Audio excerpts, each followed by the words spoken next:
Okay, everybody, we're back. Hopefully, this time, no goddamn more interruptions because I'm getting sick of this. So, I had an error on OBS that I had to fix that was really simple. Hopefully, I fixed it because I don't want to have to fuck with it again. That was irritating. Okay. Attempt number 3 at recording this video. Hopefully, this time, everything goes well. Hi, everybody. Sorry, I seem a little agitated.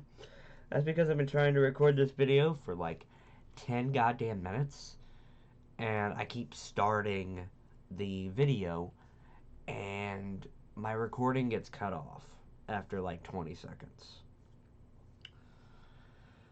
Irritating the fuck out of me. Okay, so I'm gonna try to make this quick. Happy Halloween, everybody. It's after 4 in the morning. I just woke up like 20 minutes ago, and I decided that I was going to do some stuff for Halloween. I was going to do some reaction videos, and I was going to maybe do some scary games later today to celebrate Halloween. I'm not entirely sure what I'm going to do yet, but this is the first thing that I want to get done for Halloween today. And it's a brand new Mr. Nightmare video that was uploaded 7 hours ago called 3 Disturbing True Horror Stories.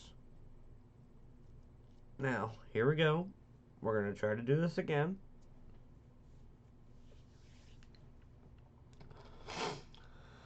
Hopefully we don't have any problems.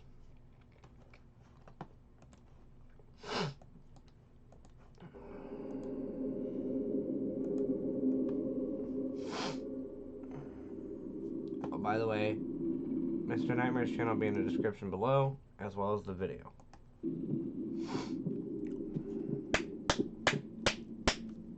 So this happened when I was 20 years old. I'm 22 now, so it's not that long ago. Right. While in college, I was a babysitter during the week for a family, and sometimes I would nanny for this other, wealthier family on the weekends. They would go away often on the weekends and leave their 2 kids, so I would stay at the house for the weekend with the kids. I had a whole dedicated guest bedroom just for me, and the family was super nice. Nice. So it was honestly great while it lasted. It happened in the fall. The leaves were all falling, and it was chilly outside. It's the fall as well. I got into the Halloween. house Friday, and Friday night went completely quiet. I just played with the 2 kids, who I'll nickname James and Jessica. James was 7, Jessica was 5. They were both cute and well-behaved. Their bedtimes were 7:30 for Jessica and 8:30 for James. During the day, I'd play with each of them with their toys. The family had 2 dedicated rooms for their toys. One for Jess. It's a lot of room for fucking toys. You only got 2 kids? I don't know, I just thought that was kind of weird. One for James. I loved her dolls and doll houses. I spent a lot of... Oh, okay. Okay, that makes sense. I didn't think about that. One of the kids being a girl, she's gonna have a lot of doll houses and stuff like that. You know, I had a friend, in our family we have, my dad has this friend of his, and he has a daughter, and I was really close with her at one point. Kind of. When she showed me her room a long time ago. This was years ago. She showed me her room, and she had a pretty big collection of stuff like that. Toys. She had a dollhouse, I think. I had a bunk bed. It was actually kind of cool. Anyway, I'm getting off topic. Time playing with her. James loved playing his video games, so I'd watch him play. These kids really had everything, and the house was gorgeous. It was a giant property with a big pond in the middle. It had a separate 3-car garage, and then a pool with a pool house across the pond, which was also a bar and rec room. Damn! With a pool table and darts, arcade games, and a giant people got TV it and fucking multiple going sofas. on. This family was so well off and over the top that they even had an intercom that connected from the pool house to the actual house, so that if These parents are doing something right. They got good jobs. They got money. You know, if the kids don't turn out to be little fucking assholes, they might actually be something in life. Unlike me, I am nothing right now. I have no job. I have no ID. According to the government, I'm not a real fucking person. I'm being completely honest, actually. Me and my mom went down to the Social Security office a couple months ago to get my ID and stuff, and we didn't have anything to prove that I'm a person, and it was the stupidest fucking thing ever. They make you have to jump hoops to get your fucking Social Security card, and then so you can get your ID. Anyway, I am going way off topic. I'm just saying that these kids got it made. If you press a button on the wall in either place, it would ring and then you could talk through it. The pool house also had a giant window that overlooked the pond and had a view of the house. So after the kids went to bed, I was free to do as I pleased for the night. It was great. I wasn't supposed to have friends over though. That was a rule I respected. I would just FaceTime my friends and watch movies in the pool house to pass the time. It was not a bad place to have free time in, I'll tell you that. I started getting hungry, so I walked back across the property to the house, entered the code to let myself in, and went to the kitchen. They had so many snacks and food that I was allowed to help myself to. I grabbed a frozen snack from the freezer and threw it in the microwave. When I was done, I went back across the property to the pool house. I liked hanging out in there more because I could be louder on the phone and have the TV as loud as I want without waking the kids. I was on the couch eating, watching the movie White Chicks, while texting a bunch of my friends. I was just in the middle of telling my... Whoa. What was he watching? Watching the movie White Chicks, while texting a bunch of my friends. FYI. Sorry, Mr. Nightmare, but I have to get this off my chest. What the fuck is wrong with you? Why are you watching White Chicks? Seriously? There are so many better horror movies. There's so many better comedies out there. Rush Hour. I mean, The Naked Gun, Airplane. I mean, even though I'm not a massive fan of Airplane. There are just so many better comedies out there. And White Chicks was not funny in the slightest. What the fuck are you doing? You're fucking up already. And nothing bad has happened just yet. But you're already fucking up by watching an absolutely terrible movie. Joe Dirt was better than White Chicks. Anyway, sorry. I was just in the middle of telling my friends how great of a gig this was when the intercom beeper gave me a heart attack. You fucking spoke too soon. I went to go press the answer button, and I heard Jessica's voice on the other end, saying she's scared because she keeps hearing noises. Usually she'd sleep through the night, so I'd have to go tuck her back in. I set my food down and ran back across the yard to the house. I entered through the door with the code lock again and went to Jess's room.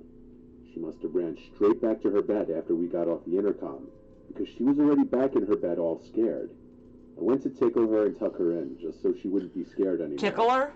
You fucking tickled her? I left her room, shut the door, and walked down the hall back to the kitchen to grab some wine. As I was looking for a wine opener, I heard the ever so lightest crack in the wood floor from another room. I froze and looked in that direction, instinctively waiting for a second sound. I didn't want to start freaking myself out now. I didn't want Jessica hearing noises to get in my head. I was thinking it was a regular house settling noise. I admit, I was a little creeped out now, but I'd left the lights and TV on in the pool house, so I had to go back. I went outside, locked the door with the code, and ran across to the pool house. I sat back down on the couch and resumed eating the rest of my food. I didn't end up bringing the wine. I still had White Chicks on, so I was mostly just getting distracted on my phone. And that damn intercom went off again, making me jump in my seat. I hurried to answer it, and when I did, there was silence on the other end. "Jessica," I said into the mic. I thought for sure I heard someone breathing, but that's all I could hear. I said both Jessica and James' names at least 3 times each.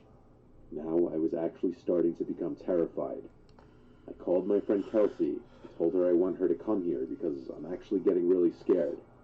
I told her that the little girl I'm watching said that she was hearing noises, and then I heard a noise, and now someone pressed the intercom button but didn't say anything. I felt like it was not something one of the kids would do. I was still on the phone with Kelsey, who was telling me to stop being paranoid, but she also sounded drunk. I was looking out the window to the house the whole time I was on the phone with her. The hallway lights turned on. I told Kelsey this, and any ounce of possibility that it was one of... I mean, I know this isn't the house that he's at, but goddamn, that's a picture of a nice-ass house. The kids disappeared, and a large figure stepped into frame at one of the hallway windows. I screamed and dropped the phone. Oh, I was shit. looking at a grown man who seemed to see me, and he was looking back at me. I realized the intercom was still on this entire time. I picked up my phone, hung up on Kelsey, and called 911. As I did, I was crying, screaming into the intercom that I'm calling 911 right now, leave us alone. I was basically screaming everything I said to the police into the intercom. I went back to the window. He wasn't at the window in the house anymore. I was hysterical, crying, begging the 911 operator to please hurry up. She kept telling me to calm down, asking me a million questions. Bitch. I kept yelling the address into the phone, saying please hurry. You don't tell me to calm down. If I'm on the phone with you and something like this is happening, you don't tell me to calm down. You shut your fucking mouth and you bring the fucking police over here to save my ass. You don't tell me to calm down. I don't know why, but that was funny to me. And she asked, are the kids safe? No, they're in the house still with that man. And that's when I heard the scream of Jessica through the intercom. I completely broke down and fell to my knees crying as the 911 operator was still trying to get me to keep it together, but I couldn't. I said I don't know what to do, and she said the police are almost there, you need to wait. I replied he has the kids, and she asked if I saw if the man had any weapons. I said I couldn't tell, but then I heard Jessica's voice speaking into the intercom, saying my name. I went over and shouted, yes, I'm here. Get your brother and get out of the house. She was crying, saying that there was a man in here. I said, yes, I know. Just get your brother and come outside now.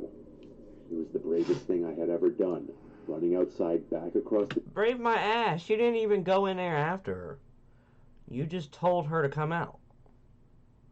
I'm sorry, dude, but you're not being brave.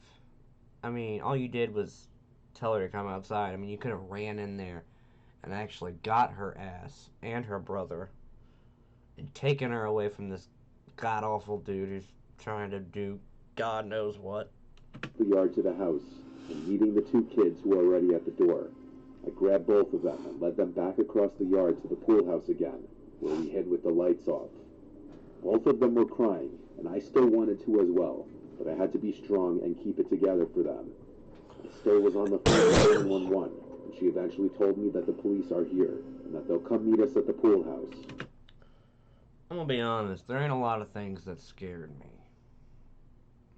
There ain't a whole lot of things that scare me. It's kind of hard to actually scare me. But if something like this happened to me,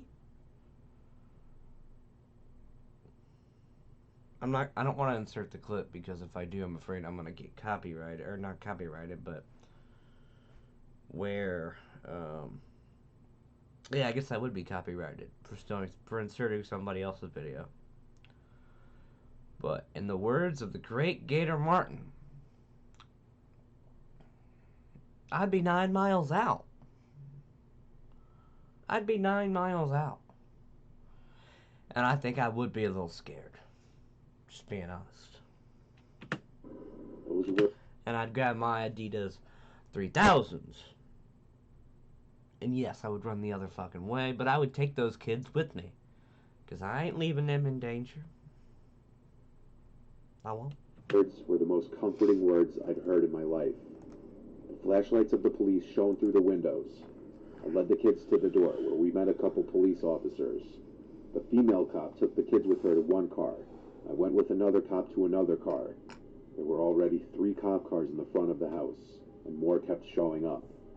I was answering all the questions I was asked, and then they found him. They brought out a guy who looked to be right around 6 foot. He looked at everyone as he was brought out in handcuffs and put in the back of a car. I still remember his face as he looked at me.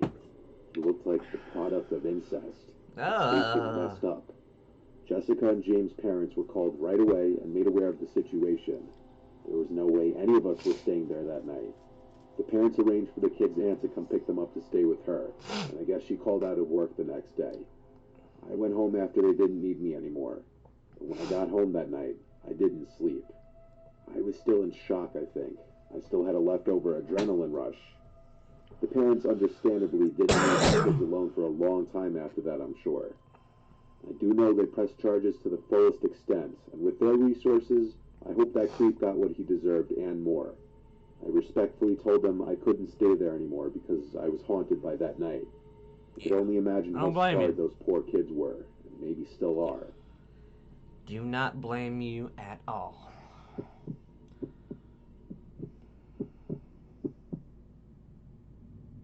I was 28 years old, solo camping in a local woodlands with my beagle Reggie. Only... Are you out of your fucking mind? Seriously? You know, I've been camping a lot in my life. I mean, we used to go camping almost every year with my mom. But let me tell you something. I would never go camping alone. Ever. I am way too much of a pussy to go camping by myself in the woods. Fuck you on that. Never, ever going camping by myself. Are you kidding me? Yeah, fuck that. Fuck that. Realizing I wasn't as solo as I thought. It was November. The weather was still mildly warm during the day, but at night it would get cold. So I came prepared. I brought my portable fire pit, lighter fluid, a lighter, and an axe. What's a portable fire pit? Want one. Oh. So, did he mean like a cauldron? Okay. I understand what he meant. Yeah, I would like to get one of those, though, like a small one. Anyway, going off topic. For chopping wood. I also, of course, brought a tent, a sleeping bag, and my fishing gear so that I could fish at the lake. No. You're fucking up already. When I go camping, I bring an air mattress and my blanket. No sleeping bags, because those things are uncomfortable as fuck. Just saying. Food to last the 2 days we'd be there. But if I caught some fish, I would plan to eat it. Whoa, you said we. I thought you were camping solo. I hiked from my truck about a mile into the forest until I was near enough to the lake. I set up my campsite in a comfortable little opening, and I brought Reggie along with me to the lake to go fishing. I caught a couple of smaller fish that weren't really worth trying to cook, so I threw them back in. Reggie kept looking into the forest at something, and his tail would stop wagging as if he locked onto something. It could have been any number of little animals he heard or saw. He's well trained not to go running off, though, so I don't keep him on a leash. After maybe an hour of fishing, we went for a hike around the lake. When we were directly across the lake from our campsite, I looked over to the other side, and I saw what looked like a couple of people walking into the woods. They were so far away it was hard to tell, but they really did look like people, and they were right around where the campsite was. I didn't want to get robbed, so I told Reggie come on, and we made a quick pace back around the lake. When we got back to the campsite, my tent zipper was open. Oh, shit. Someone had gone through it, no doubt. Surprisingly, nothing appeared to be missing, though.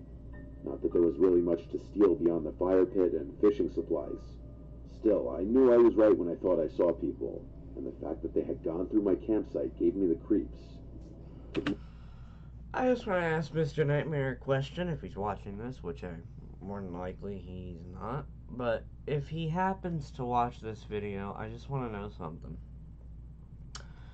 Why don't you do any more of those longer videos that you used to do? I don't think he's done one in a couple of years. The 10 terrifying true stories. If he did another one, I think he'd be on like volume 9 or something. Those are my favorites. I love those longer videos. I don't know why, but I do. And I'm just kind of wondering, Mr. Nightmare, when you gonna upload another one of those? Because those are great. I absolutely love those videos. Anyway, I know it's not really important, but I just wanted to say that. Be safe. I spent the next hour or so moving my campsite to a different spot a little further up the lake. Then I started chopping some wood to get a fire going in the fire pit. Once that was going, I fed Reggie, and then heated up some chili for dinner. Then we sat by the fire. I was writing in my journal when Reggie started barking at something in the forest. It was dark now, and I didn't really see anything beyond what the fire lit up. I looked out into the darkness, a little creeped out. On that note, I brought Reggie inside of the tent and went to put out the fire. If there were people out in these woods, I didn't really want to be advertising my location with the fire. I climbed into the sleeping bag, and with my reading light next to me, I was reading my novel. Reggie's ears would repeatedly move as he was hearing things that I wasn't hearing. He kept looking around at the tent walls. I kept saying, "What is it, boy?" He started to growl. He heard something out there. It could have maybe been a deer, it could have maybe been a bear, or That dog is about to fuck up whatever is out there. I bet you. it could have been a person. I found the idea of a person being out there still, in the dark, to be more terrifying than a bear. Yeah, for Eventually, sure. Reggie calmed down and put his head down. With that, I was uncomfortable and wanted the night to pass, so I turned off my lantern and went to sleep. I woke up hours later to Reggie growling and howling. I told him to be quiet. I listened, and I could hear someone whistling, the kind of whistling you do to a dog to get their attention. Reggie started growling again in response to it. Someone was actually out there at my campsite in the pitch black darkness, and I was scared shitless. The whistling turned to a clicking noise from someone's mouth. Then footsteps started getting closer to the tent until they were right outside the tent, and then they stopped. Reggie was going ballistic howling, and I grabbed him and got him to be quiet without saying anything. Without the crackling of the fire, there was total silence apart from the wind. Reggie started growling again, looking in the direction of the zipper of the tent. Silence, until finally, another whistle from right outside the tent door. Reggie went ballistic again. I tried to fake a really deep, commanding voice and yelled, "You better get out of here, I have a gun." But my voice just came out shaky and scared sounding. The footsteps walked away from the tent at a slow, heavy pace until they faded away completely. That, or they simply stopped in their tracks not far from the tent, because Reggie kept growling on and off for like an hour after that. I couldn't sleep after that, but I was too terrified to leave the tent and pack up everything in the dark. My phone had no service in the middle of the forest, so it's not like I could even call a family member or a friend to tell them about what's going on. And then, out in the distance, there was a woman's scream that probably echoed for miles. Shit. It sounded like a woman literally screaming for her life. This was the final straw. I grabbed Reggie, put on my boots, grabbed my flashlight, and Get ran. the fuck out I of ran the there. way I came all the way You until I should got have to done my that truck. last I night. still had no cell reception. I slept in my truck that night, and at dawn I went back into the woods with Reggie back to the campsite. I collected all my things and disassembled my tent. I didn't even pay attention to if my things were gone through again. I was just in a rush to get out of there. Half an hour later, I had the truck loaded up and I was out of there. As soon as I had reception, I called this non-emergency police number that I found online to report a woman's scream and suspicious people around my campsite the night before.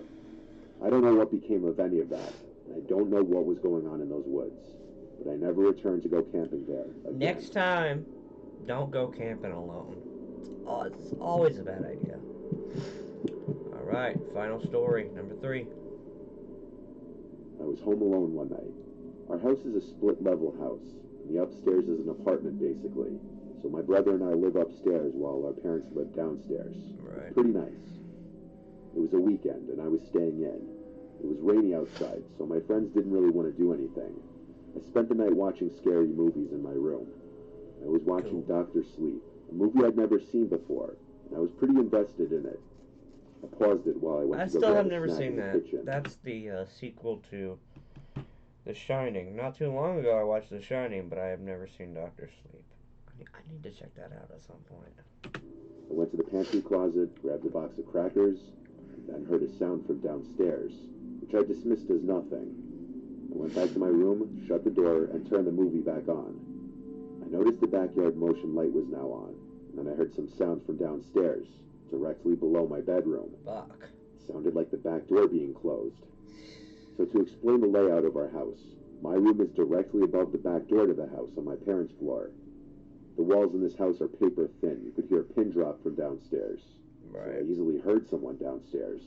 And when I paused the movie, it became more obvious that I was hearing footsteps. I texted my family group chat asking who just got home. My mom answered within a minute saying, "We're not home." That would mean it would have to be my brother, but that would be incredibly weird since he never enters through the back of the house.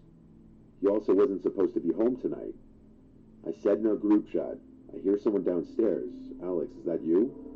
He didn't reply. I heard the footsteps crossing the house towards the fronts until they were out of earshot. Then I heard footsteps coming up the stairs. I turned off the TV. The footsteps were coming straight down the hall to my room, skipping every other room in the hallway. They were heavy footsteps. They got to my door, and then my door opened. I was laying still in my bed, pretending to have my eyes shut, squinting just enough to see a head peering into the room through the doorway, looking right at me. It was dark. I could only see the person's eyes, and it didn't look like Alex. He stood at the doorway, watching for what felt like forever as I laid there pretending to be asleep. After maybe 30 seconds to a minute, he closed the door, but I didn't hear footsteps walk away. I texted my family group chat in all capitals, "Alex, please tell me that's you in the house." It ain't. He replied back almost instantly, saying, "No, what are you talking about?" Fuck. That was when I told them someone is in the house. I called 911 and started whispering into the phone, and that was when I finally heard footsteps walk away from the door. He must have heard me start to speak, even in a whisper. The footsteps went down the stairs, and then I couldn't hear them anymore. I was told to stay on the line with the dispatcher until help arrived. There was a knock at the door downstairs about 5 minutes later, so when the dispatcher told me I was good to go down to let the police in, I did. In my county, police work in pairs. So the two police officers who arrived looked through the whole house with me, checking every closet, under every bed, and when it was determined that the house was clear, they left. One of my parents left the back door unlocked. It was as simple as that. There's no chance of sleeping after something like this happens. Right. Nobody would be home until the next day, so I had to get through this night alone. Why you lock your fucking doors? A little while doors? after the police left. Both my doors are locked. No one's getting in here. Something set it off. I looked out my window and caught just a glimpse of a man walking away from the house into a far dark corner of the backyard where I couldn't see him anymore. I think he may have tried entering the house again. For sure the door he was did. locked. I watched through the window for as long as the motion light was on. When it turned off, it was too dark to see anything out there. As long as the light didn't go off again, then I'd know he wasn't coming back. Right. Thankfully, he never did. Taking half a second to lock your doors can be the difference between someone getting in your house or not. for sure. Because my parents forgot to lock the door, I will now forever have the haunting image of seeing that person's head peering into my room looking at me. Specifically, the eyes. It's an image that's going to stay with me.